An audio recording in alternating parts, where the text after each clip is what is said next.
Hi, this is Sean with TriState Water Works. Talk about wiring. You may not know this, but there's a lot of wire buried in the ground with your sprinkler system. Typical residential system is going to have 100 to 250 feet of wire buried in the ground. And it's a key component of the system because if you have a failure in your wire, you're pretty much shot. You don't have any water coming out of your sprinklers because the valves don't actuate. So there are proper methods of wiring and improper methods. The wire that's typically used for residential jobs is kind of an industry standard is an 18 gauge multi-strand wire. So 18 gauge is the thickness of the wire. It's fairly thin, but 18 is bigger than the type of wire that would come to your telephone in your house. And multi-strand because each individual color will operate a different portion of your sprinkler system. So the key to making these work properly is number one, to have them buried and underground so they're out of the sunlight and out of the probable damage from being aerated when you aerate your lawn.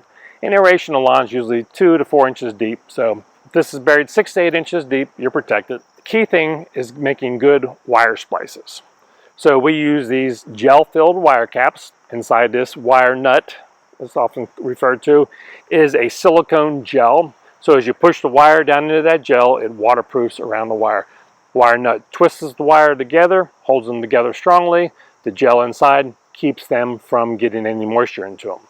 Things that can go wrong if you strip too much wire, I'll give you a close-up of this here in a second, is copper wires exposed. And if you have any copper wire exposed below the wire nut, water is going to get into the jacket of the wire and cause corrosion. The other thing might be someone just twist them together and put electric tape on them. That's pretty useless because electric tape doesn't stick very well, comes right off, and water will get in there as well and be a problem for you. Don't ever use just a plain wire nut like you would use inside your home. Those are the wire nuts that are different colors, different sizes, but if you look inside, all you would see is like a little silver metal thing that helps bring the wires together, but there's no silicone in there or no type of water protection. So those are a no-no. You don't want to use those. But wire splices done properly, wires buried out of sunlight, deep enough that it's not going to get poked with an aerator, your wires are going to take care of your system and it'll be very reliable.